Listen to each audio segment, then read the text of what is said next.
Like a bully. 20 years ago, the world lost one of the most iconic wildlife figures of all time. But Steve Irwin isn't the only famous person that has been killed by an animal. And that's exactly what we're gonna look at this episode. Let's go to our first story. We go to October of 2009, where a 19-year-old Taylor Mitchell was on tour across Eastern Canada. She was a Canadian folk singer from Toronto. She had just released her first album and was starting to get real attention. While she was in Nova Scotia, she had some time before her next show. So she went for a hike at Cape Breton Highlands National Park. The trail was Skyline Trail. Nothing about this trail showed any danger, but somewhere on that trail, Taylor encountered coyotes. And that's where the story gets really strange. Coyotes usually avoid people. Even when they live near humans, they're usually not looking to fight with an adult. But these coyotes did not act normal. They didn't just run off. They stayed and at some point attacked. We don't exactly know every detail that happened. What we do know is that other hikers eventually found Taylor badly injured and called for help. When rescuers arrived, she was still alive. She was taken to the hospital, then airlifted to Halifax in critical condition. But later that day, she did pass away. After the attack, officials went and killed several coyotes in the area. Forensic evidence later linked multiple coyotes to the attack.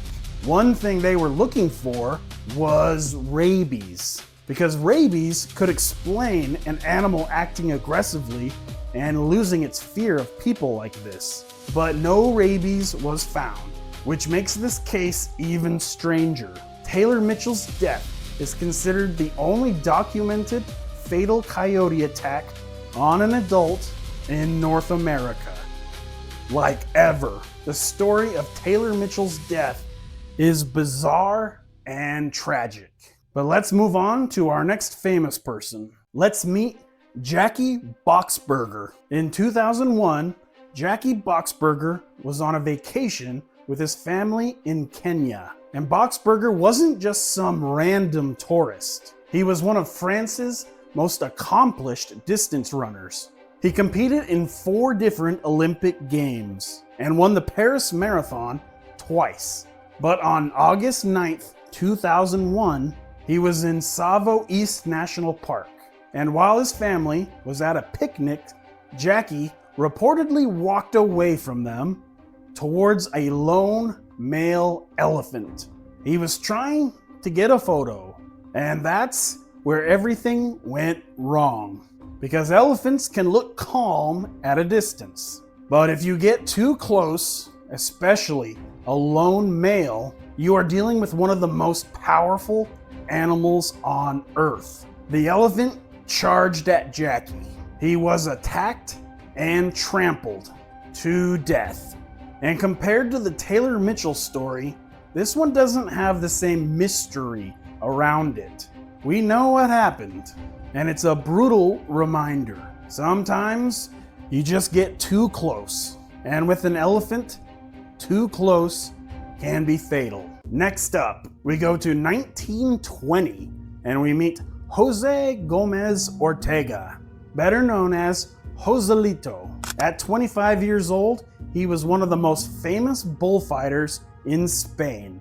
And he wasn't just popular. He was considered one of the greatest matadors of his era. Back then, the biggest matadors weren't just athletes or performers. They were national celebrities, treated like dangerous folk heroes in a sport built around courage, spectacle, and real risk. He was a young legend. But on May 16th, 1920, Julieto entered the bull ring in Talavera de la Reina, and the bull he was facing was named Baylor. Now, bullfighting is obviously dangerous by design. This isn't a random animal encounter. This is a controlled area with a trained professional in front of a large crowd. And that's what makes this story hit, because even in that environment, even with one of the best in the world, you still can't fully control a big-ass bull. During the bullfight, by lore, gored Julieto. The horn struck him right in the abdomen, and that injury was fatal. Julieto died that day at just 25 years old, and his death shocked Spain, because this wasn't some unknown beginner who made a mistake. This was one of the greats. The aftermath became part of bullfighting history, a reminder that even when humans turn danger into a performance, the danger is still real. Moving on to our next famous person. This is a story from ancient Greece. We meet Aeschylus, who was one of the earliest and most important playwrights in history. Basically one of the founders of Greek tragedy. According to ancient accounts, Aeschylus was outside one day when something very weird happened. A bird of prey was overhead, and it was carrying a turtle. Now, birds of prey will sometimes drop turtles onto rocks. And according to the story, the eagle mistook Aeschylus's big, bald, shiny dome for a rock and dropped the turtle on his head. Now, we can't verify every detail of this story, but it's been told for over 2,000 years, so I'm sticking with it. That's how we lost one of the greatest playwrights in history. Turtle to the dome. And next is one of the most well-known stories of a famous person being killed by an animal. We meet Timothy Treadwell, also known as the Grizzly Man. Timothy spent 13 summers in Alaska living near coastal brown bears. He filmed them, named them, talked to them, and saw himself as their protector. By the early 2000s, he wasn't just some weird unknown guy in the wilderness. He had national media attention, and he even appeared on The Late Show with David Letterman. Is it going to happen that one day we read a news article about you being eaten by one of these bears? No, He really did love these animals. I don't think that part is fake at all. But wildlife experts had warned him for years that he was getting too close. And in October of 2003, all of that risk caught up with him. Timothy was in Katmai National Park in Alaska, along with his girlfriend, Amy Hugart.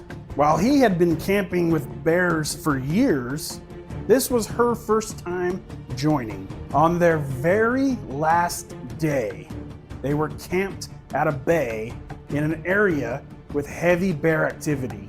A new bear that Timothy didn't recognize showed up in the area. And at some point during the night, that new bear showed up to their campsite. A bear attacked them. Timothy and Amy were both killed by the bear. The next day, the airplane pilot arrived to pick them up and discovered something was wrong. Investigators later found human remains and clothing inside the bear's stomach. After his death, Timothy actually became even more famous, mostly due to the documentary called Grizzly Man, and the film helped turn him into a strange cultural figure. He cared about bears, and he wanted people to care about them too. But loving nature does not mean nature will love you back.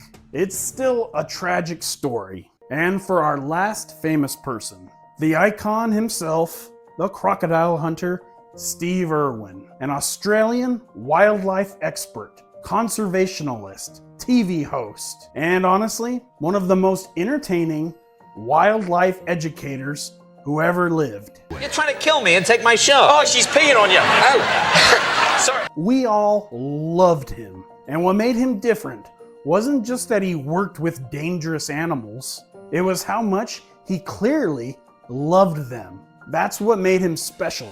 He didn't turn the animals into villains. Steve Irwin made them look fascinating. And that's why his death hit so hard.